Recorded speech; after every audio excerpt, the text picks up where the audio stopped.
Welcome. You've splash landed into this Prosecco-laden podcast, straight into the woo-woo pool with the crew of Ohm-g. We're just a simple group of tragically imperfect and highly empathic BFFs, exploring a wide range of atypical topics with humor, grace, and curiosity. This is Ohm-g.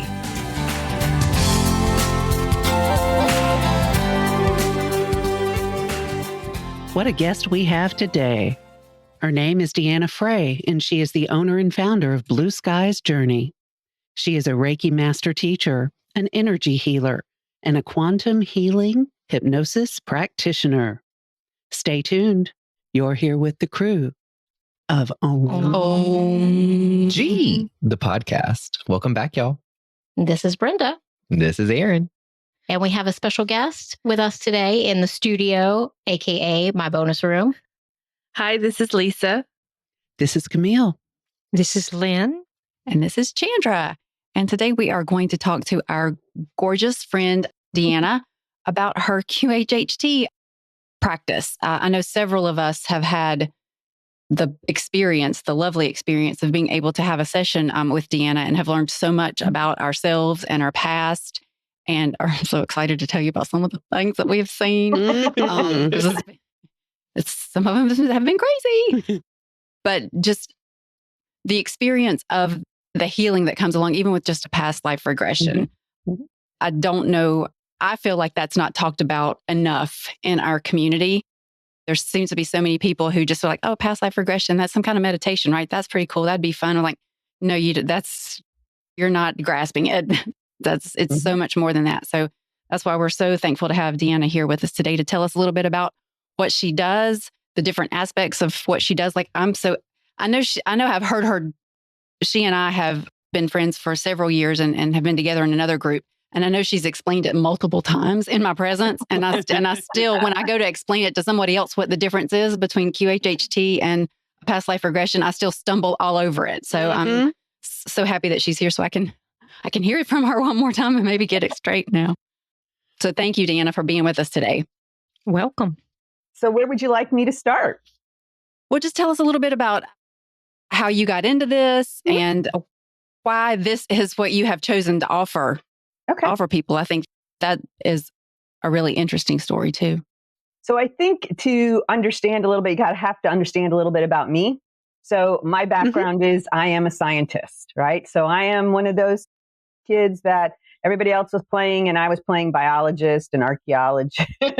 And I'm just a diehard scientist. I spent over 25 years in a scientific field, in chemistry specifically, but also just kind of working in the medical kind of pharmaceutical space, actually.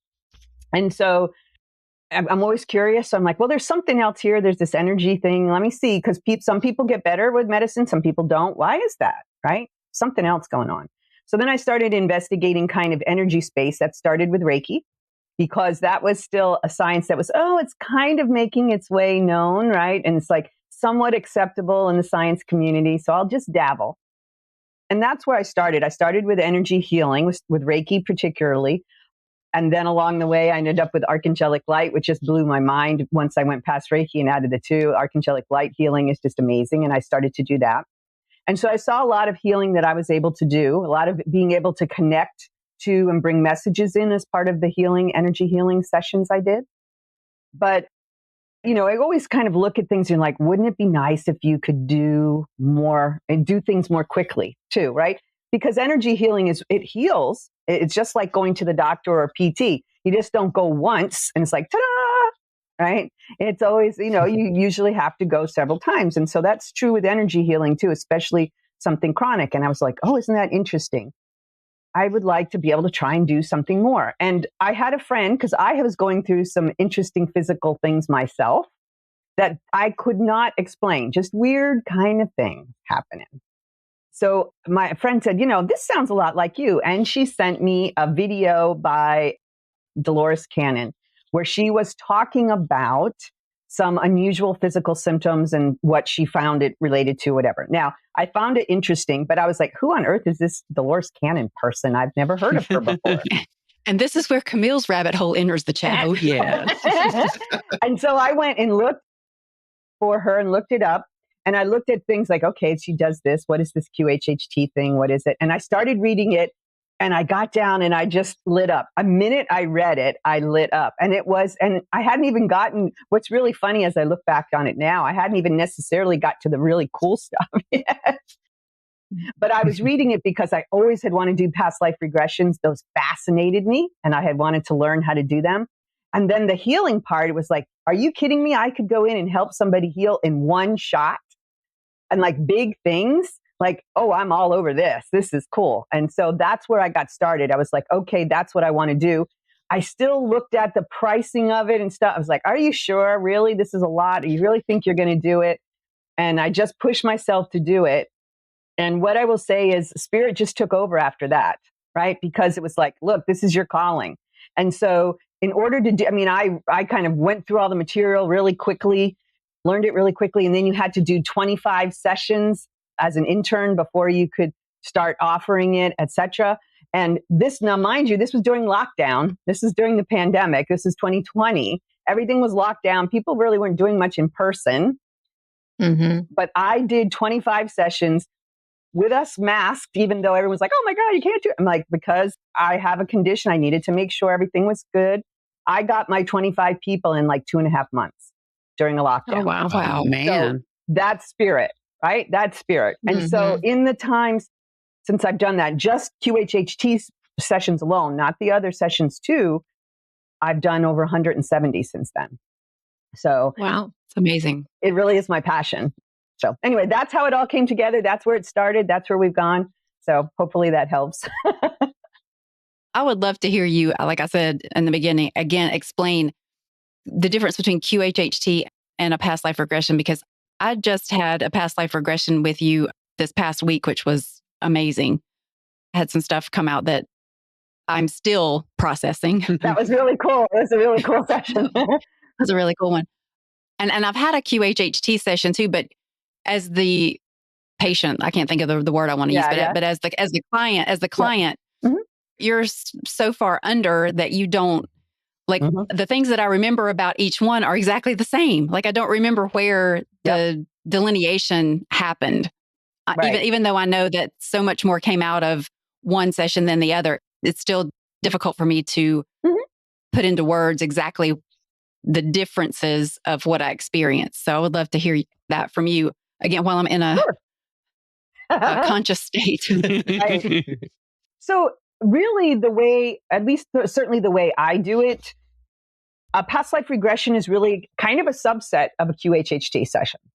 So a QHHT session has a past life. And so let me explain why we do. So it starts with a past life. And part of the reason we start with a past life is one, because you get all kinds of information that way from your higher self. Your higher self is going to show you whatever it is that you need to hear at that time, whatever's going to really help you with whatever's going on. And it's really funny. We may talk about stuff and we do spend a long time talking ahead of time in a QHHT session, but we may never actually hit the thing that you actually get shown. Usually we do, but you get shown in the past life because your higher self knows what it is you need to hear, right? So we do that past life because in order to communicate with our higher self, we need to work in the right side of our brain. We need to shut off that left side. And boy, am I an analytical thinker. I'm a left brain person. So, and a lot of people I get are. And so we really have to work in the right side of your brain. When you are in a past life and in there and experiencing it and doing it on all the different senses, you're connected very strongly into your right side of your brain. And so besides giving you information, we are really making that connection stronger and stronger so that when the time comes, when we're finished with the past life, then we can just start bringing your higher self and start talking with your higher self, get healing. Sometimes it's related to the past life. Sometimes it's not. And answer. And this is the part that I didn't even appreciate back when I first learned it, was getting to ask those questions. I mean, you can ask questions about anything. And I do mean anything. Like I know my own session, I was like, so how many times have I incarnated? And what kinds of abilities do I have? And all these kind of interesting things. People ask about dreams they've had. It can be any of those things. And you find out some pretty interesting information, which is why I call it discovery. Now, so that's a QHHT. When we're doing a past life, we're coming in with a specific intention. So whatever it is that you would like to get information on, if you just want to do exploration, fine. We just do wherever your higher self wants to bring you. But if you want to learn something, you've got a healing that needs something happen, like I'm claustrophobic. I don't know why. It's debilitating. I need to fix this. Or just information about we've done this too, of like, why do I have this issue with my relationship? Like with this relationship, family relationship, what on earth is this all about? I don't understand. There's nothing that makes sense for this. Whatever that is, we come in with that intention and we attempt. Now, the higher self's still going to do this, but we generally attempt to take you to the lifetime where that will answer whatever it is, question you have, whatever thing you want. Mm-hmm. And anything we do after that with a past life, like we may do healing associated with it, but it's always associated with a past life. Whereas QHHT, we can do with a past life and with everything. So that kind of gives you a little bit of an idea. Hopefully that helps. Well, I will never forget when I had my QHHT session with you, laying there in the hypnotic state and questioning is this really happening? Are you really under? Oh, come on. You're thinking clearly. Come on. Is this going to work? And before I knew you're consciously having a conversation with Deanna during the thing. So it's like, I've got to be just making this up because I'm answering questions. I have to be conscious. Yeah. It's like the fog cleared a minute later and I'm watching myself in this past life. And more than anything, Deanna, I am feeling those emotions. And I mean, tears were just flowing down my cheeks. And I remember clenching the blanket that was over me. And it was raw and it was incredible. And to this day, I can't listen to the recording without getting choked up, but it definitely answered something that I've always wondered about. And for that reason, I would highly recommend it. And I'm so looking forward to the past life regression session. You bring up a good point, Camille, because one of the things somebody says to me, okay, so, and this kind of answers Chandra a little bit too, is like when she was saying people don't understand the power of just the past life regression, never mind a whole QHHT session. Mm-hmm. You can get a past life reading, and those are absolutely wonderful. You can go to someone who does Akashic readings. You can do somebody who does past life readings, and they are very, very helpful. There's lots of great information there. The difference between doing a reading and doing an actual regression, it's like on steroids, right? It's kind of because what happens is when you're in that regression, you're feeling it, right? Mm-hmm. You feel all that, you understand all the emotions. I actually had a client when they're doing their past life with their QHHT who was lifted up their arm in the session. They're like, oh my God, I can feel this dress on my arm. She's doing this, going down her arm. It was so fun.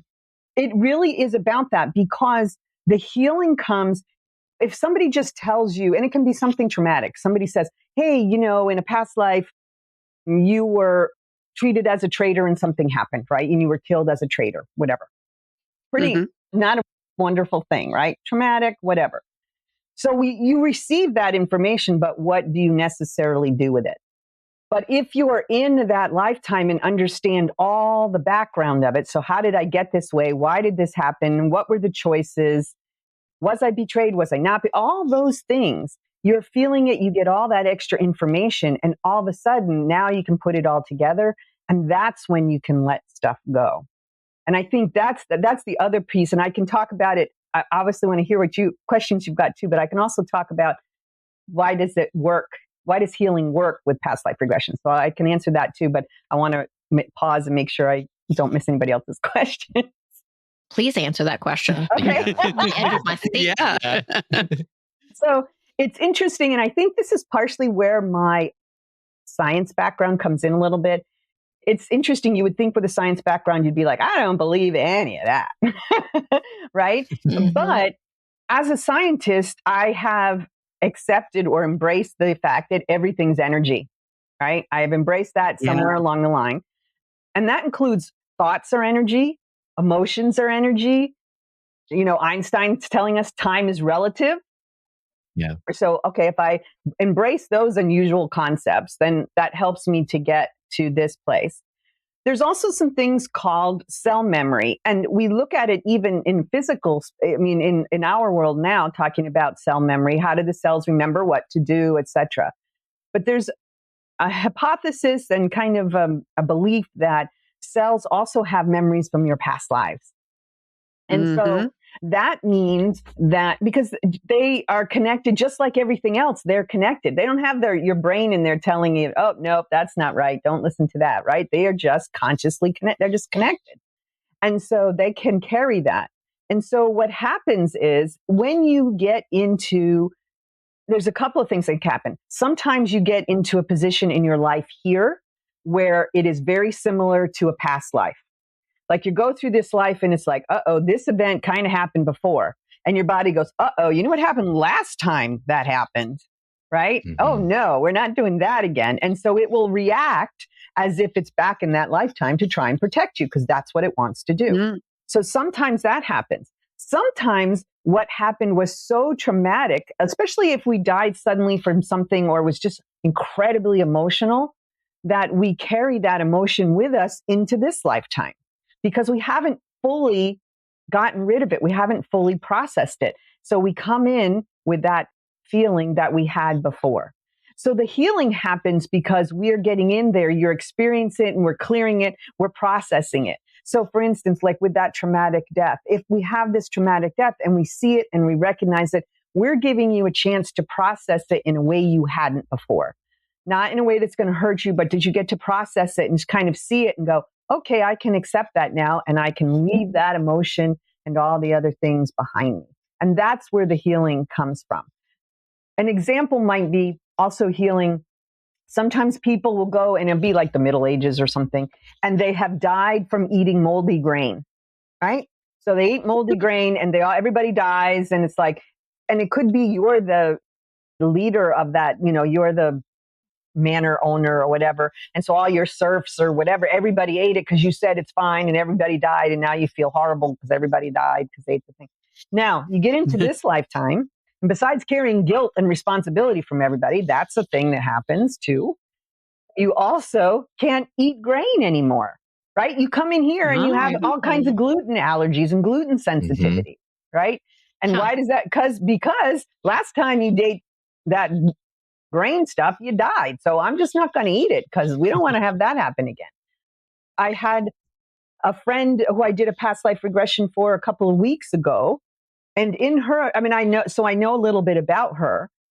And I know she has things, like with celiac or whatever. So she has problems with foods she can't eat. Interestingly enough, in the past life that we saw, she was poisoned. And she was poisoned by somebody. It was interesting. She was poisoned by a soul that is shown up in this lifetime. Wow. Of course she was. Right. And so we had to process stuff. Right. And so, but all of a sudden, even as she was doing, she doesn't know, she's just living it. Right. And I'm going, there's the healings. There's the stuff with regard to all the things you can't eat because you took it, somebody offered you something and you took it with love and they poisoned you. And so now it's like, okay. That's another aspect that I find about past life regression and QHHT that is so powerful is just like you were talking about before, not only, like Camille said, not only are you able to, in some points, feel the emotion that you're experiencing, but you also get the experience and the validation of also being able to experience that same thing as a neutral observer. Yes. Where you can see like, oh, that's very interesting how all that came about. I can now see correlations and parallels between this and things that are going on now. So you're kind of like, you're experiencing it, but you're also kind of like 30,000 foot view at the same time. Objectivity. And it's so hard to explain that or kind of diagram that out or explain that to people when you ask, because you get the benefits of both of experiencing that thing again and being able to understand where that fear or that belief or that whatever came from, but also be like, oh, so this is why X, Y, and Z now have a pattern that show up over and over again. And you can like start to dissect things, that are, even when you come back out of the regression, something will happen 3 days later and you're like, girl, I know that's because I was so-and-so back in the Middle Ages and she's not getting that over on me now. That kind of thing. It brings this awareness to you. You can start to see those patterns happening over and over. Yeah. And so I tell people kind of how I experience QHHT because, again, people are like, oh, I don't know if I can do this. What if it's like, what is imagination? Camille mentioned it. Like, as you do, you go and you go, am I just imagining this? What is it? First things, let me just say this first and foremost. Memories, the things you're seeing right now, imagination, you're all processing it right here. So yeah, of course it's going to feel like imagination because your memories, your dream, everything comes from right here anyway. So yes, it's going to feel like that. So just it's going to feel like that. You just got to trust that it's what's going on. The other thing for me personally was I described this 2 ways. When I first came in to doing my past life, as I was going through it, I was in my body. I knew I was in my body. I could hear myself talking, but I was also experiencing whatever's going around me. It's kind of like knew I was in my face. I mean, I knew I was there and I was talking, right? When I got to the QHHT portion of it, when my higher self came in, what ended up happening was very different. Now, in my case, my higher self was like, we're going to do a couple of things with you so you can work with clients and tell them all these things. I'm like, okay. I didn't know that at the time, but now I know exactly what was going on. But what I did experience as the person being in it is no longer was I in my body. I literally felt myself right here. And I could see about from my chest on up of my body. I could hear myself talking, but I wasn't actually in my body anymore. I was up here. It was very cool. And I could clearly see the difference between I needed to be in my body to do the past life part. But in order to ask the questions, the higher self needed to go, get out of the way, move over. I'm coming through to talk. And so I literally felt that being out there. Yeah, Brenda. So I got a question for you. Sure. With your science background and like the factual part of your brain space, how did you even get interested in this? Or how did you like reconcile what was happening that it wasn't, I guess it is scientific, but how did you reconcile that with the woo world, so to speak? That's always been a tough one. I mean, I've always for a long time, I kept them separate. And in fact, it was one of these things where it was like, I didn't step in my scientific space and around colleagues and friends and whatever. As I was like definitely in the woo-woo closet, right? It's like never the two shall meet. I did this here and that there. And it wasn't until actually even before I started this, when I started having clients for Reiki because I teach Reiki as well, and students come in and say, I deliberately chose you because you are a scientist. Because I just had a couple of words deliberately in my bio, but just very small ones. And I didn't even really own much. And they said, no, I actually chose you because of that. And so that's when I was like, okay, I got to own this. Now, I think, how do I reconcile that? I think that really started to help me with when I experienced mediumship.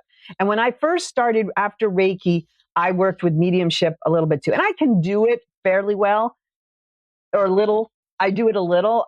I'm much better at, of course, talking to angels or whatever, because in some respects, right, there's that science, they're imaginary. So that was a hard sell for me too. Like, are you kidding? But I think because of mediumship and evidentiary mediumship, I work with people that are very much the old school British evidentiary mediumship. And so you don't give any messages about anything until you bring stuff forward that people recognize, right? And so when that kept happening again and again, I'm like, you see it happen, you're like, well, there has to be something there. So that allowed me to go in the woo-woo space. In addition to that, I know I'm the same way, also very analytical, was a math major in college, computer science degree. Even though the woo-woo stuff has always been interesting to me, and I find it like the quote unquote magical part of life. I've still always felt like, okay, I need to understand how to explain this. Like, why does this happen? And I'd love to know if you have gotten to this point as well, but I feel like the more research and things that I've done and the more that I've tried to understand exactly like what Dolores teaches, like QHHT, like the quantum field, the integrated field, how everything is energy, how electrons and protons are shared between pieces of matter that aren't really matter because they're particle in one respect and wave in another respect. And the more I'm able to understand that, the more the line blurs between woo-woo is just a definition. It's just a way of explaining something, but there's also a scientific way to explain the exact same thing. Yeah. And the line kind of starts to blur for me where I don't see things quite as delineated as woo-woo or scientific. It's like, oh, now I can start to see how that bridges. Did you find like that same kind of journey about it? And I think, it's almost as you were talking, I'm getting kind of like from my guides, whatever, it's kind of like, well, woo-woo is what the non-scientific people call it. Why would I say that, right? Because if you're doing science, right, you just said it, right? You've got particles that can be here and not be here and all the various, I was like, what? That is just out there. And, the average public person is like, string theory, and what on earth is that malarkey? I'm like, whatever, that is that, right? It's like, but if you think about it, so if scientists are willing to embrace all these far out there things, right? That's the same thing as woo-woo, right? Because we're just trying to embrace it from an energy perspective, and we only have a certain way to describe it, right? Yeah. And most of us aren't interested in science. I am, but a lot of people are not. And so how else do you describe that, right? You describe it with the tools that you have best. Think about now this is going to sound really strange, but think about ancient civilizations or anything like that of how they describe things, right? The things that they encountered. If they saw some of the things, we now know some of the things they saw was like, oh my gosh, it's the end of the world. No, that was a solar eclipse. Right? Right. But they didn't know that's what it was, a solar eclipse. Oh my God, the gods are angry at us. They're killing, whatever. Right? That they described it the best way they could because of what the energy they had. So it just came to me. It's like, well, kind of the way we talk about woo-woo is really how you kind of do it the unscientific way. Because we're both talking about energy. It's just what kind of words we use and kind of where we're coming from, what our perspective is.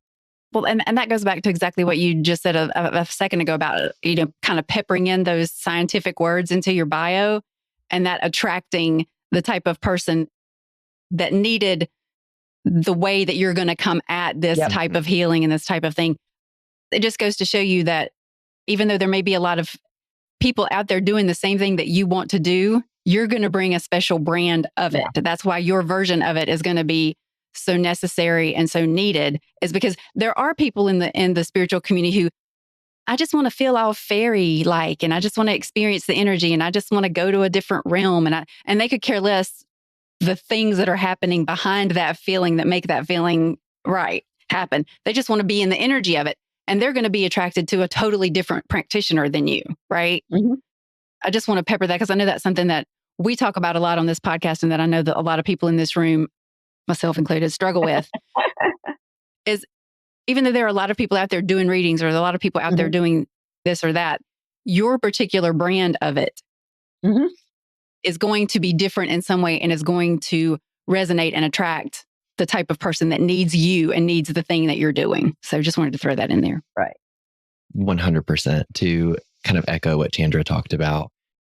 I mean, I had my past life regression session with you less than like 48 hours ago. And so some of it is still so fresh. And it's not even that you perfectly walk the line between the scientific and the woo. It's that you integrate them both so beautifully and make your client feel so comfortable. And you really address and ensure that before the end of the session, that the person that you're helping has worked through multiple layers of whatever that intention was for the session, right? So I know for mine personally, I'll share, we set the intention to go back to the first lifetime where I experienced abundance issues, particularly financial, and why that's sort of like a recurring theme and blockages in this lifetime, et cetera. And before our session, Deanna said, because, sometimes I think when you have like a reading or a healing session or energy work done or whatever, you sort of go in with this kind of, or I do, I'll speak for myself. You can kind of go in with an airy-fairy sort of attitude, right? Like, I'm going to go in and I'm going to be calm. And Deanna, within the first 3 minutes said, well, you have to feel it to heal it. I'm like, oh shit, here we go. And I got really nervous about that at first. because I was like, well, I don't know what I'm going to feel.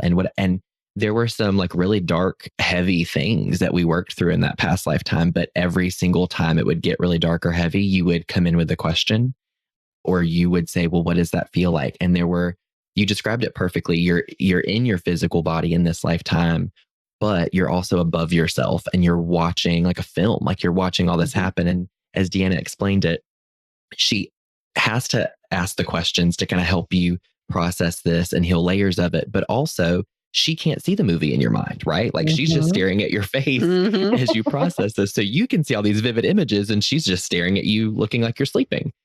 And so I can't recommend it highly enough. It really was so transformative. And I just wanted to kind of speak to what Chandra was talking about you integrating the science and the woo in such a way that your clients are made to feel so comfortable throughout the whole process. It's really lovely. Thank you, Erin. That's so sweet. And I'm so glad you got so much.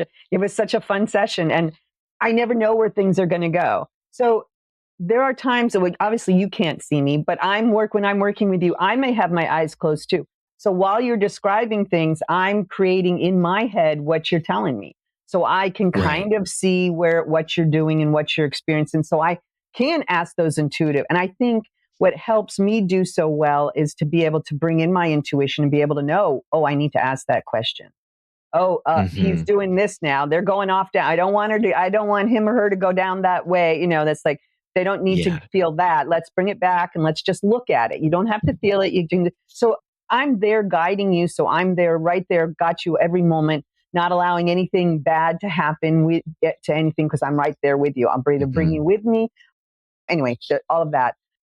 But speaking also to the science part of it, one of the reasons I own the science, and it kind of goes, Chandra, I think this is what you're saying as well, is that what I realized is the people that were already going to embrace the kind of woo side of things, the spiritual side of things, the people who are already going to embrace the spiritual things have already done it, right? A lot of those people have been seeing things or experiencing things since they were younger.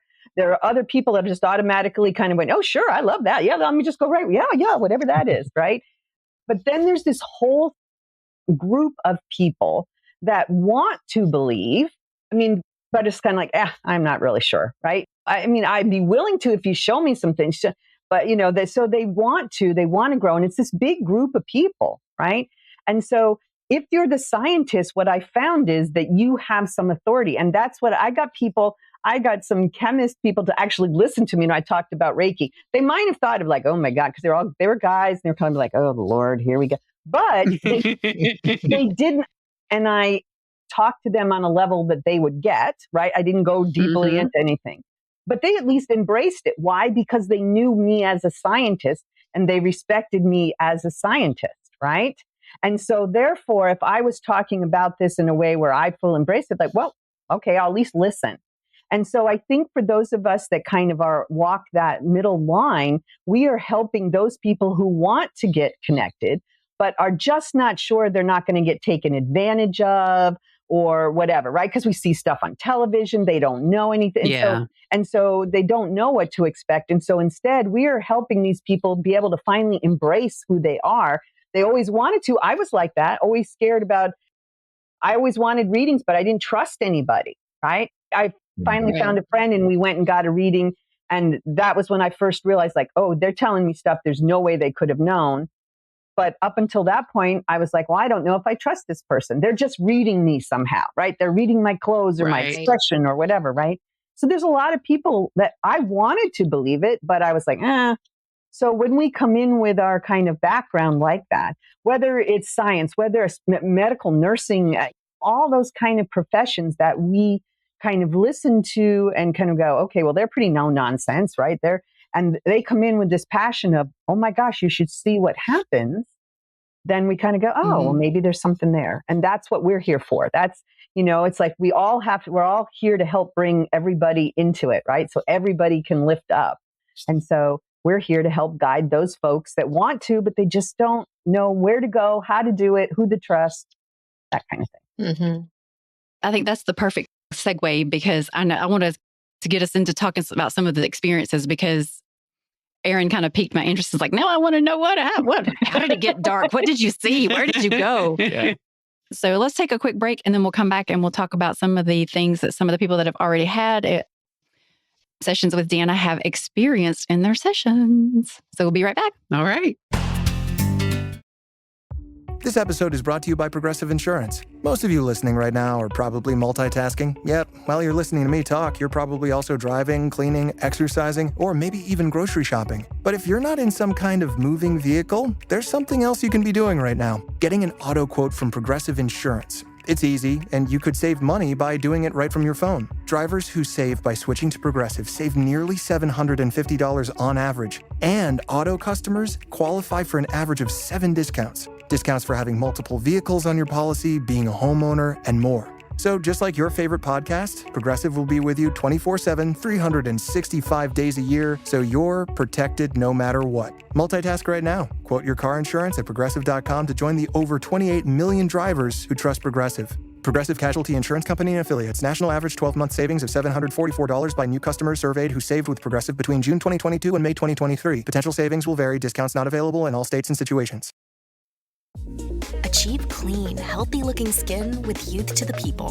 The 20-time award-winning superfood cleanser gently deep cleanses and removes makeup and SPF in 30 seconds. For skin that's hydrated, balanced, and soothed, never stripped. It's the green juice cleanse for your face, formulated with good-for-you antioxidants like kale, spinach, and multivitamins to respect your barrier. No disruption. Find out why one cleanser is sold every minute in the U.S. Shop now at Sephora. Welcome back. This is Lisa. I'm visiting from Houston, and I had a QHHT session with Deanna last June, and I wanted to share, I want to say side effects, but that has a negative connotation, and it's not a negative connotation. I considered my experience kind of like a floating therapy, if you will, because I discovered why I had phobias for some things.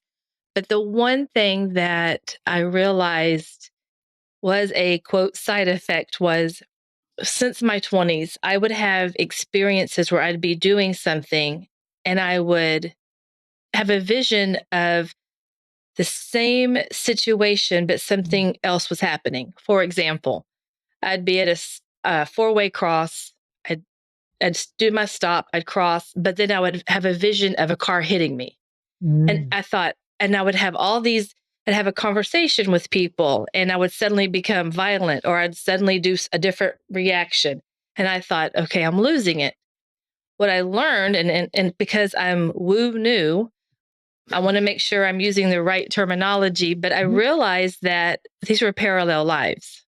And it has dawned on me since last summer that these visions, if I guess is the right term, of these parallel lives has caused me to become much more grateful for the life I have now. So, for example, if I work in a very rough environment in Houston, in a school, and we've been on the news for certain things, and I could walk down the hallway and I would be in a conversation or I'd see a scenario up ahead, but I would have a vision of something drastically different happening. And I would snap out of it. And I realized, wow, how grateful I am that X, Y, and Z did not happen or it didn't turn out this way. Is that common to have? I guess you call it more open, but is it common to have these, for lack of a better word, side effects after a QHHT session? That's a really good question. So a couple of things can happen because, first of all, because we're opening you up. So in order to speak with your higher self, we're really opening crown, third eye, throat, and even to heart to be able to bring that energy in to speak. Most people, what happens is that it'll be open for a couple of days, more open than it might normally be, and your intuition will be a little higher, et cetera. And then it'll slowly kind of go back down to what we might call normal. For other people, it may stay open a little bit more. And for you, Lisa, as you're describing things, it really makes me think, and this is where kind of when I'm working with people with QHHT and what they've said, it kind of, my team comes in and kind of helps me kind of answer questions and bring things in. It really feels like that is in a way a part of your path of being able to figure out how do I integrate that, right? How do I bring that into my life? So you're starting to experience these abilities that you've had to be able to see these things. So thinking about how does that important, right? Right now it's grateful, but think about, and not that you shouldn't be grateful, but I'm thinking about, think about a situation where you could be, like you're saying, like you could diffuse, you're in school and you see the kids down the end of the day and it's like, oh my goodness, these guys are going to get into a fight. How can I diffuse that fight? Right? Because for this moment, this brief flash, you see what happens if they made a different choice, whatever their choices are. Oh, You see the choices they made and you're like, oh dear, that's not going to end up well. Right? And so you can be in there to kind of make sure like, oh, I can see. It's almost a little bit like future seeing, right? It's almost like seeing the future a little bit of what could happen and being able to go, oh, okay, I need to try and help this. Right now, you're just seeing it as a different life, which it is. It's a different choices were made. And so that's what happened. But think about where you go with that gift. You have the ability to say, you know what? I don't want to see that anymore. That was great, but thanks. I get it. That was nice. It's very interesting. I'm very grateful. Thank you for showing me. I'm much more grateful about my life. I got that lesson, etc. And you can go like, I don't really want to know about that anymore. Or where you want me to go with this? Where's this going? What do you want me to do with it? You remember, you are always in control of that kind of stuff because your team is always around you to help you. So you've got control of that. So think about where you would like to go next with that. I'll give you an example. When I first started out, I didn't necessarily believe a lot of the things I got. And of course, like most, and I was blocked in many ways, although I was always good at dreaming. And so there was a lot of dreaming stuff come in. And I had a dream. This was way back when, I don't know if you remember, there were a lot of airplanes that were going down. Some of them were shot down. It was like over in Europe area. Some of them were shot down. Some of them disappeared, etc. One day in August, I had a dream about a plane. And it was very, very interesting how it all went together, etc. It was really bizarre dream. And I won't do all the details, but it was bizarre. But the point being that I saw a plane go down. And I remember seeing the plane go down. I couldn't hear it, but it was like literally very close. I couldn't hear any of it. I could just see it, but I couldn't see enough to tell what it was. And it was so visceral. And I knew it was like, and I literally said, I remember saying it in the dream and in my head, oh no, not another one. Right. It was like, and so I woke up of us like, oh my God, I have to change this. Right. But I'm like, you don't know anything about anything. You can't tell where it is. You can't do anything. I wrote it down. I journaled it. There were keys in that dream that told me the timing of it. But at the time I didn't understand. Fast forward to December, that plane went down and it went down in China. And it was interesting because when it went down, all the things made sense that I saw. So then that brought it back up to me. And I was like, okay, after a while, I went, okay, it was just a dream and I just left it. But then when it happened, I said to Spirit, why on earth would you show me that if I can't do anything about it? That is gut wrenching. I do not want to watch people die all the time. If I can't help it, I don't want to know about it. And actually what Spirit said to me was this. I wanted to show you that the things that you are getting are real, that you really are getting in touch, that the information you're getting is real. Pay attention. And so the most bizarre things in that dream actually turned out to be clues to what was actually going to happen. And so the reason Spirit did that for me was to get me to go, oh, start accepting the things that you're getting. You keep pushing them aside as they're not real. They're not relevant. All the things, all the little scientific left brain thing, right? And so that was what that reasoning was for what I got. So for you, Lisa, that could be something very similar. It's like, so where am I going with this? And just ask, is this just to help me feel really grateful for all the things I do have in this life, etc.? Or is it you're trying to help me go to the next thing? What's the next thing? What do we do now? But, oh my God, everything that you just said, Deanna, is actually validation for Lisa. It is. Yeah. Because we had this exact conversation last night about Spirit will give you messages that are like way over the top and will cause a visceral reaction in you to the message to get you to start thinking in a certain way. Just to kind of give you that like over the top feeling of, and the message was, it's not going to happen the way you think it's going to happen. If something that you would quote unquote deem as not preferable happens during the process of you getting what you want, don't feel like that was like, oh, I had to sacrifice this to get that. No, this was the path. Everything was supposed to turn out this way. But they'll show you something that is kind of like so over the top and visceral as the quote unquote thing that you had to accept to get you into that mindset of accepting things that quote unquote you wouldn't perceive as optimal in getting the optimal end result. So, I mean, I'm sitting back here with chills because it's exactly the conversation that we had yesterday. Yes. And so that's how you know we're all connected, if you heard right?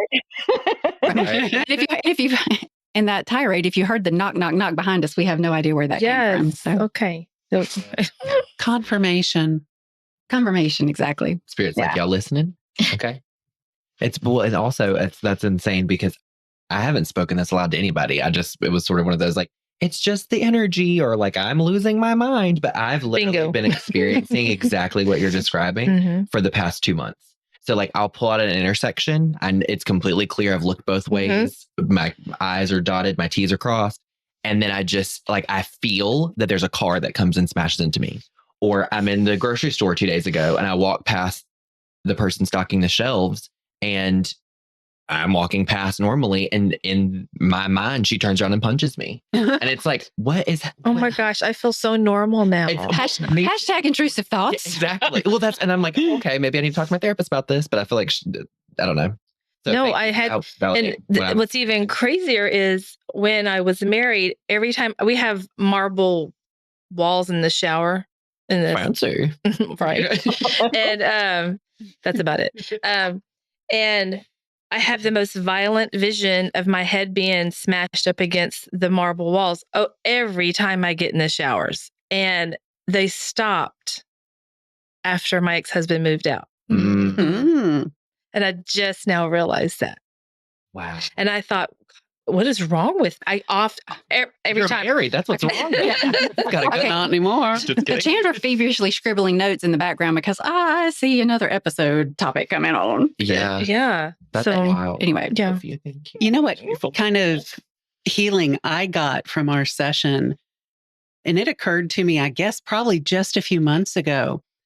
Ever since I was a child myself, other children have driven me kind of crazy. I knew I never wanted children from a strangely young age. And Lisa can testify to this. We've known each other a long time. If we're sitting in a restaurant or if I'm sitting on a plane and you hear that shrill, screeching cry of a child, I know that's how kids communicate. I'm an intelligent person, but the hair on my arms will stand up. I need to get out of there. I get into this personal panic mode. Left eye starts twitching. Exactly. And all this anger would come into my body. And definitely, long story short, what I went through in my session with you has very much helped me to calm that in me. So I love it. I love it. Eye-opening. It's interesting for me to see. So some of the changes are immediate. Like you can see that, like we know right away. I had somebody whose session, even in my own mind, was kind of like, it was not a regular session. I did whatever I was called to do as part of the session. And she came in with a back issue, really, really bad kind of sciatica, whatever. She'd had so much surgery, all these things. The back was just in pain. It'd been that way for years. She got up from the session and she was no longer in pain. She was in pain when we went in. She was not in pain when we came out. That was in November. She let me know the other day that she hasn't had any pain since. And in fact, got rid of all the chairs and all the things she needed to support herself before. She doesn't need them anymore. So that's like, wow, that's a big thing. Sometimes you can just see people, like I get the luxury of people I know or whatever I can see over time. I can see all of a sudden how their lives open up.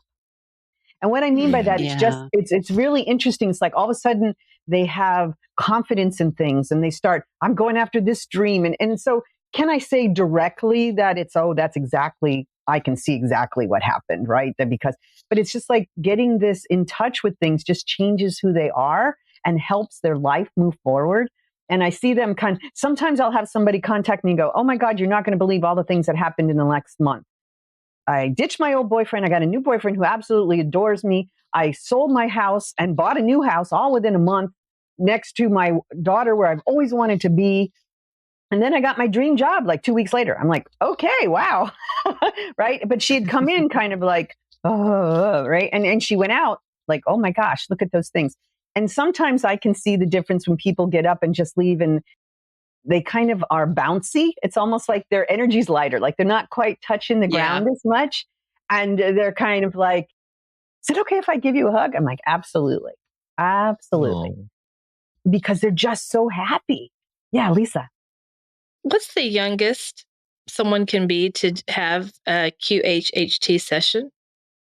Dolores's kind of guidelines for this were 16 to 18. It really kind of depends on the person. Now, and you kind of, if you think about it, I don't know how much I want to bring a young or truly young person in and shape stuff too much by what they get from their past life, right? Give them a chance to get a little experience. However, if I do know that people have children that have health issues or concerns or things like that, and in a QHHT session, as part of the part when we're talking with the higher self, we can go in and do some healing and etc. as long as it's okay with all the powers that be, kind of that person's higher self, etc. We can go in and get information and do healing to help the child that way. But as far as actually doing a past life regression with them, I would let them be a child first. It's kind of like more when they're up in 16, 18, kind of more in charge of things. And I think it's similar to, we don't do QHHT sessions with people who have split personalities, right? Mm-hmm. With schizophrenics, because they're already kind of walking down a path that, let's face it, when you're in that session, it's kind of like unrealistic. You know, it's like, oh my gosh, where is it? What, you know, and I'm like, you're already in this unusual space. These folks are already struggling with stuff. We don't want to take them someplace and leave them there because they can't find their way back, even with our help, right? So that's kind of the same thing we want. If we're working with a young person, we want them to be, you know, and they're very mature 16-year-olds, right? Of course. And so, yeah, that's fine. But going younger than that, not so cool. Yeah. Okay. All right. So is there anyone that's just dying to share what they experienced in their session or in their past life? Chandra, I think you should fly your freak flag first. Let it go. I'll take you back again. Oh, Lord. Well, long story short, the first session that I had with Deanna was QHHT. And the question or the intention that I had going in was, why do I feel like I have to do everything alone? Why do I feel like it is always my entire responsibility to quote unquote fix it or to figure it out? And why do I have so much resistance toward that? And in the past life regression portion of that, I realized that I had a life in medieval feudal times. I was living in a village, not a poor village, but relatively poor. And of course, somehow I caught the eye of the prince and ended up being called to the castle and was married off to someone of royal lineage. I don't know if it was a prince or whomever, but after being there for a very short time, a war broke out and all of the men of the castle went to war.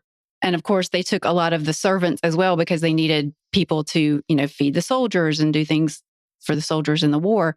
And over time, even the people that were left there died away and no one returned from the war. And so there I am, like a feudal chick, living in a castle, trying to manage that castle and trying to take care of, feed myself, clothe myself, take care of the grounds. And in the regression, as we moved through different periods, there was a point in time where I actually went back to the village that I was from. And it was like everyone was scared of me because they didn't, in the lifetime, I just felt rejected. But again, it's what we were talking about, like also being able to look at it 30,000 foot view, I realized, well, they had no idea that I wasn't there on the business of the royal. They didn't know that nobody came back to the castle. They thought that I was there to like take what little they had after the war and bring it to the castle or whatever.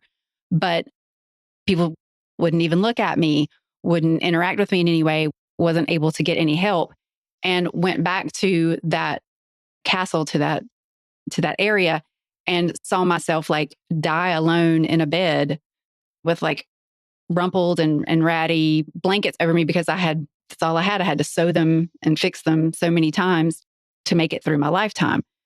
That was very eye-opening in aspect of why I always feel like things are quote unquote my responsibility to handle. So very eye-opening. And were you able to let go of some of that after that session?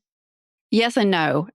It's one of those situations where now I can call a spade when that fear comes up and I see that I'm like, girl, no, go ask for help because this is trash that you're pulling forward. What you're experiencing, what you think you believe is not real, go ask for help. It's not all on you anymore. Right. So, I mean, it depends on your definition of healing. Does that feeling not ever come up for me anymore? No, it still comes up all the dang time. But I now can identify it, call it what it is, and have tools to deal with it, if that makes sense. And the solving is always on you. Yeah. The ball is always in your court after that session. So, and sometimes with things that are very strong like that, it's more than just one life. Usually we end up repeating that over and over again. So we saw one life and we saw the major life, but that doesn't mean you didn't have a few other ones where that was reinforced. So that can explain Brenda too, while it's still around to some degree. So we may not have gotten to all of it to pull it out. But we got to the parts that can make things better. And so anyway, sometimes that's why you can do more than one QHHT session. You can do more than one past life regression, because sometimes it's like an onion with layers, right? You get the big one, you get the big stuff first, but if the issues are still going on or there's other things, then you just go a little deeper and say, okay, this is also where this happened. We got to pull that out too. Yeah. But just being able to identify it, create a new definition and a new decision around it has been very, very impactful. And that's why your higher self brought that lifetime, right? Because and understanding that one is going to get you most of the way to what you need to do. And it could also be, don't forget, we have our purpose in this lifetime, our lessons and things we want to do here. And so it may also be that we're not allowed to completely clear it because there's still parts of that that is important for this lifetime. So there can be a little bit of that too. But but the best thing is at least you can go in and like, there was a ability now to go, oh, I recognize what this is, and I'm not going to behave that way again. Right. I'm going to have power over it, not let it have power over me. Yeah. Right. Exactly. Yeah. Okay. Anybody else? Go for it, Lisa. In my session, one of the many things I discovered was I lived in Paris during World War II. That was so cool. And because, Lisa, now I want you to understand, as you're starting to say this, so that's what, when we were doing this, I was like, okay, we're in World War II. This is fine. But as your past life got forward, I'm like, okay, this isn't World War II. I mean, it is, but it wasn't our World War II. Right. Right. So this is part of your soul, this entirely different, like kind of what you're already seeing, like it was like a parallel thing. It's like, and you can continue to describe some of it, but it was interesting. I did the same thing. It's like, look, we're in Paris in World War II, blah, blah, blah, blah. I'm like, okay, that didn't happen. World War II, alien ship. Exactly. But it kind of explained to me why I've always been fascinated with the World War II music, the clothing, and my last 2 years of obsession with France. I had no rhyme or reason, and then it just started unfolding. What has been mind-blowing to me is I have a niece, and she has no idea about my experience with QHHT. She's only 8 years old. However, she is an empath. She's got plenty of gifts. And I even put crystals in her backpack for school because what she tells me what goes on at school. But what's happening recently is she walked up to me in front of the whole family and said, "Boo Boo, did you used to live in Paris?" And I said, "Yeah, my last life." I'm very nonchalant about that. And she said, "I did too." And she started to describe her career, her clothes. And I was like, cool. And my mom was very open-minded and said, "Oh, I lived in England in my last life." And no one told her she was silly or anything. We just kind of embraced it. And then last weekend, she was at my house, her and her sister, and some random French song came on Pandora in the background while we were playing dominoes and cleaning dominoes. And she said, "Did I ever tell you about my transportation in Paris?" And I said, "No, but can I record this conversation?" And she was like, "Yeah, sure." She's just an old soul, clearly. And she went on to talk about how most people used horses, but she didn't feel comfortable with the horse. So she rode a bicycle or walked, and went on to describe she only had a boy. I mean, she just went into great detail and then told me how we knew each other from school. And so another question is, can we become so open that we invite others into that energy of openness? Because this child never once heard me talk about France, Paris. I do have a room in my house that me and the kids call the woo room, where I have the crystals and the chakra stuff and all of my different decks of cards. And that is every child's favorite room to go sit and there's no electronics in there unless they bring it, but that is their room to chill. And she just loves to go in there, but she's just been very open, just wide open recently. And I didn't know if it was kind of contagious, if you will. There's a couple of things. So first of all, children are much more connected than we are. They haven't had a chance to have this world come in and tell them they're not connected, right? I think about how many kids, all of us might have been one of those kind of kids that had imaginary friends, right? I know when I was little, I had an imaginary dog. The dog was only around my grandmother's house, my grandfather's house. And interestingly, they had Cocker Spaniels before. Kind of when I was real little, they had some and they were old and they died, and they'd had other ones. Now, I remember that this dog was a Cocker Spaniel. I don't even remember what I called it now. But what was interesting is I saw it enough that my grandmother gave me an old leash, and I would drag this leash, this metal leash, chain leash behind me. Like we'd go to the grocery store and I'd be like, "Oh, the dog's coming in the car. It's a dog coming in the car." And I drag the leash through the parking lot and tie it up out front of the door so the dog wouldn't run away, and then get it on the way back. Now, I was fully believing that was a dog. And my grandfather was kind of like, okay. My grandma's like, "No, leave her alone, leave her alone." And then all of a sudden, about probably when I was 6 or so, all of a sudden it was like a switch turned, and that was the end of that. And then I was like, "Why am I dragging this stupidly? You look dumb. Why are you bringing this?" And I kept trying to use it to bring it back, and it wouldn't come back. So children are connected in ways that, they don't have a chance to kind of let the world come in and do stuff to them. And younger children these days are staying more and more connected. So she's probably had this connection all along, didn't necessarily have the words to talk about it or understand the difference between the two things even, because it's just part of who she is. Well, yeah, of course, that's what I did. But when she's around you, it's not necessarily, I would say, contagious, but she can sense your energy, and it's kind of like, oh, this is a safe place where I can just, as we just said, let my freak flag fly, right? It's like, I'm comfortable to say whatever I need to say. And my Aunt Lisa recognizes it, right? She's just like, yeah, it's matter of factly, this is what happened, right? And you're just like, oh, cool, that's right. So she can be who she is. So it's not necessarily contagious per se, but your energy allows her energy to feel safe and open and do what she needs to do. So kind of contagious, but not quite, if that makes sense. Gotcha. If that makes sense. Yeah, it does make sense. Okay. You're such a good boo-boo, Lisa. You're so sweet. Yeah. Well, I'll just share briefly, really quick about mine. Since Chandra and I had ours this week, I immediately after, probably for the next few hours, I know Deanna was like, "Make sure you're drinking lots of water. You've processed so much." I felt like I wasn't back in my body, so to speak, until like that evening. I felt very floaty, very lightheaded, very like, should I drive right now to the grocery store? And when I started to process it, I sent a voice memo to the girls here in the room. And I felt like Dorothy in that scene from The Wizard of Oz, where she wakes up at the end and all of the farm help guys are there. And she's like, "And you were there, and you were there." But there were several souls in that past life that I recognized, my Aunt Brenda being one of them. So I've always had this connection to Wilmington, North Carolina. It's like my favorite place, my happy place. And that was the past life that we went to. And I was a 12-year-old boy in the maybe late 18, early 1900s.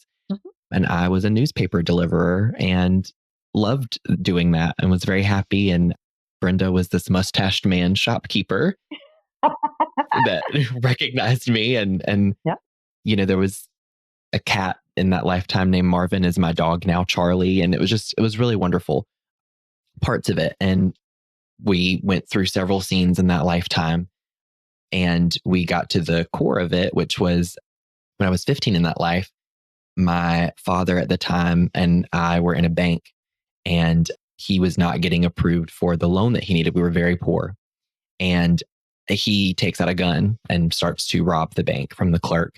And I, in my physical body in this lifetime, feel all of those emotions that I was feeling in that lifetime. Like I felt the nausea, I felt the anxiety, I felt the, oh my God, I need to leave. Like I can't do this. And so I have to take out a gun and I go up to the clerk, who is my husband, Christian, in this lifetime. And I don't point the gun at him. I have it kind of down to my side. And I'm like, I'm so sorry. I'm so sorry. Can you please just put the money in the bag? I don't want to have to do this. He's making me, we really need it, whatever. And the dad looks over at me and I look at him, and he just has this look of disgust and like disappointment and of me being weak. And he shoots me in the heart. And I have a pretty, I mean, I think reasonable and rational, but fear of guns in this lifetime. And that checks out as to part of why that might be. And I felt the peace of passing in that lifetime, if that makes sense. Like it was it was probably the most peaceful I've ever felt. And then as I transitioned, you guided me so, it just flowed so naturally and with so much love and ease. Like you're like, okay, well, what are we seeing now?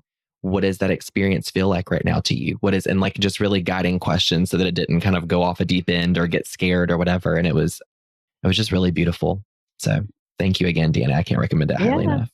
You're welcome. And I think it really brought some interesting things, and it's got all those pieces to it, right? It's understanding abundance things, right? Perfect, right? You were poor and you got killed about it. And being able to ask for help, right? You were killed when you were asking for help. Like, okay, well, I better not ask for help in this lifetime because last time I got killed, right? And then important souls, like the souls that have traveled with you before, like your dog, Charlie, right? Yeah. Or like Christian being there and being the last person you saw who was compassionate and really helping and doing everything he could when he didn't need to. Technically, he was a clerk on the other side of a gun, right? He didn't have to, right? But he did. And seeing your Aunt Brenda as just that person that you interacted with, who always had a smile for you, always had a little wink for you, etc., as you were going about your business, right? And so all of those things, and then it's all the little pieces that happen when you integrate. Like, why do I like Wilmington so much? Well, that explains that. Why am I so afraid of guns? Oh, well, that makes sense. And yeah, everybody is, but now we know. Like, it's all these little things that integrate over time. There's the big piece, right, that comes in initially. And then there's all the little bitty pieces that go, like Lisa going, why do I like France so much? All of a sudden, I really love French stuff. I'm like, where did that come from? All of those little things, like understanding all those little bits. So it brings all those little bits to your life. So it's really kind of cool. Yeah, Brenda. Do you think that, because I think at different points in your life, you might have a fear of this thing or have a connection with this place. Do you think that it's possible, this is just me and my brain, that the ages that you have those thoughts or impressions, that's maybe the age that you were there in that lifetime, that it was either good or traumatic or whatever? Absolutely. Because I used to have a huge fear of drowning in the ocean in a big ship. And I don't have that fear anymore. I don't know what it was about, but it's, So that's that cell memory kind of stuff we were talking about. And I said, sometimes you get in a situation that reminds you of what it was like before, but you're exactly right. Age can do that too. You can hit a certain age where that's where I died last time, right? And then you just feel like, you're walking around going, oh, I'm going to get hit by a car. I'm going to, like something's going to happen, right? You just have this feeling of like, oh, something's going to happen, right? And nothing happened. You're like,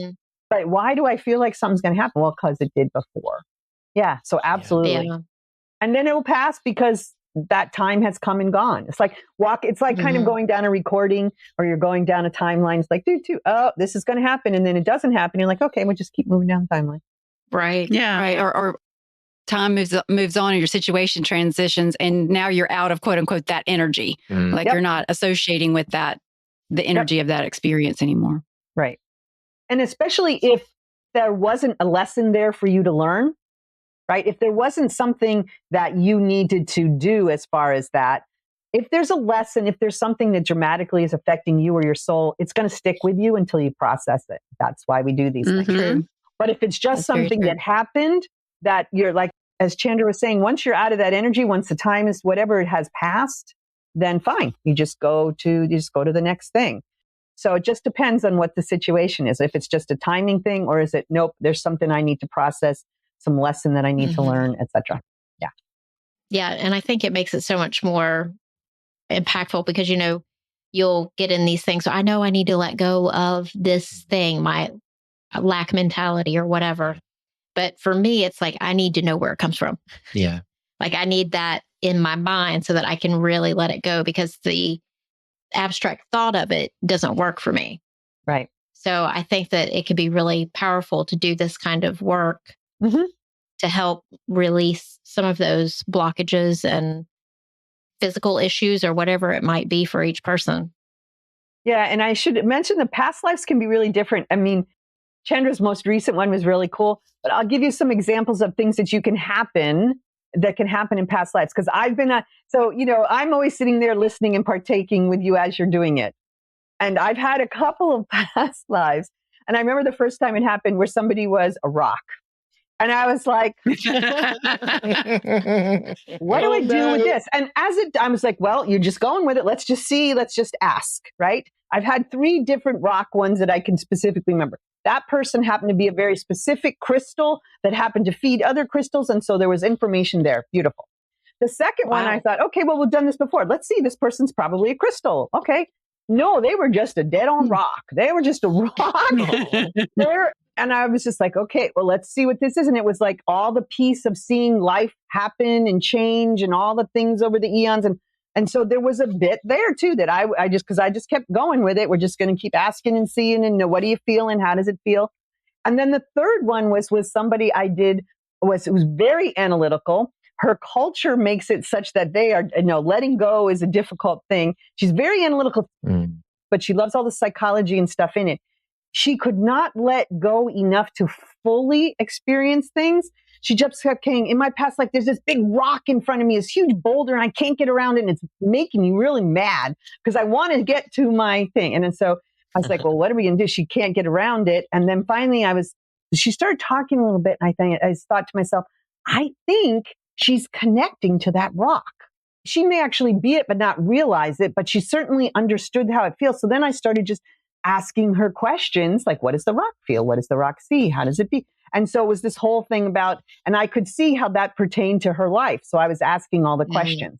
She came back to me much later and she said, at the time, I was like, I don't know what we're doing with this. She goes, but then I listened to the questions you asked and I understood exactly now I got it. You understood exactly what was going on and you got me the information I needed so that I could experience it. So you could have rocks. I have people be birds. I have people be all kinds of interesting extraterrestrials. That is so cool. I've had people be things like dragons or things like that. I've had somebody actually was a particle at the beginning of the universe. Now that was cool. Wow. Like part of that big bang. I mean, we did a whole bunch of different past lives until then. And we got all the way back to, she was a particle of energy at like the Big Bang. And I was like trying to, and she was like, and all the other particles, and we all went off into the universe. And I'm like, and then what happens? And I was like, well, then we create the universe. I'm like, okay. And like, I create these things. And I'm like, okay. It was just not, so it's like, these are things people are experiencing that even if it's their imagination, like Camille's talking about imagination, even if it's your imagination, who comes up with that kind of imagination? Right? I mean, like, what?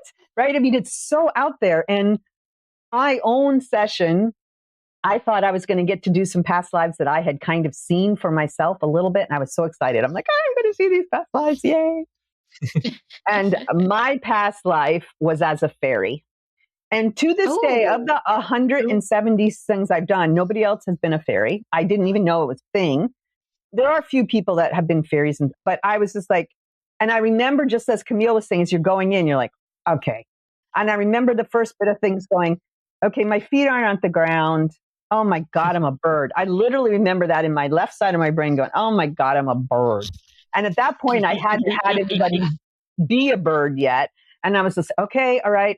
What do you just tell people? You just tell your clients, just go with it. I'm just going with it. And then it turned out I was a fairy and I had this whole fairy lifetime. Now, was I really a fairy? I don't know. I can't prove I was a fairy, but what I always tell people is you get shown what you get shown because there is a message and a lesson out the other side. And I'm always asking it, especially in the QHHT session, we are asking what that is. In my case, the message was, you need to remember the joy. Everything in life is not so serious. Remember joy. Now, somebody can say, remember joy, and you're like, oh yeah, joy, whatever, right? But I tell you what, there's some incredible joy flying, right? How many of us have ever had flying dreams where it feels so cool to fly, right? We're like, like, I'm flying fairy. I can walk on the ground. I can fly. I can go see everything. I can interact with humans or not if I want to. I know all the other magical beings. Isn't this awesome? How joyful is that, right? I experienced it. It wasn't somebody told me, right? I got to feel what it felt like to be that. And so what was the higher self want? Remember that joy. Remember that feeling you have? Grab it, right? This is what it feels like. You've forgotten. Let me show you, right? Whether or not I really was a fairy, and I'm going to believe I really was, but whether or not I really was, the message is the same. And that's what my higher self was trying to get through to me. And so that's the power. The spirit gave you an experience so that you could bring that forward into your present. Exactly. And this goes part of my session too, of like why my session was the way it was, so that I could tell, because there's a lot of weird stuff that happened. So, well, Deanna, it has been such a wonderful experience. We could talk to you all day about this stuff because it's just so magical. But go ahead and tell everybody if they want to book a session, where they can and how they can find you, and we'll make sure to put it in the show notes as well. Okay, wonderful. Yeah, so you can just head over to blueskiesjourney.com. And let me spell Blueskyes because I did it differently. It is BLUESKYES journey.com. There's all kinds of information there about energy healing, about QHHT, about past life regression. You can read it all and you can schedule an appointment. You can even schedule a free consultation and talk with me about what it is, what's the right thing for me, all of those things. Those are all there. You can also find me on Blueskyes Journey on Facebook too.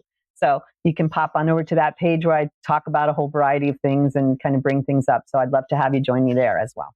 Amazing, Deanna. Well, we thank you for your service. Thank you for what you do and the healing that you provide to people. Because I know that as many of us in this room as have experienced it, understand the power that it wields, and we appreciate you doing that and doing it ethically, as you talked about earlier.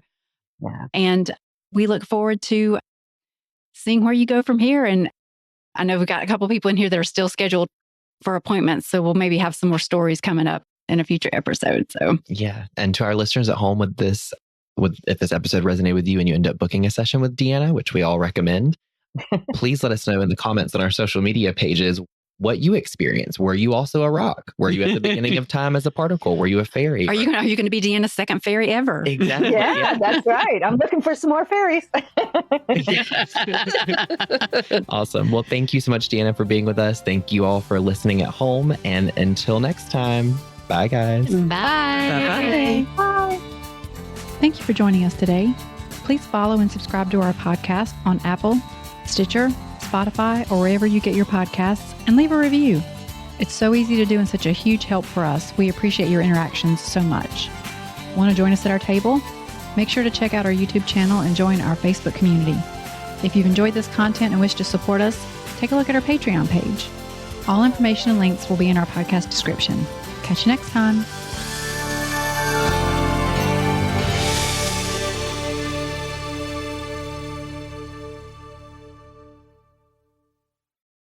This podcast is part of the Sound Advice FM network.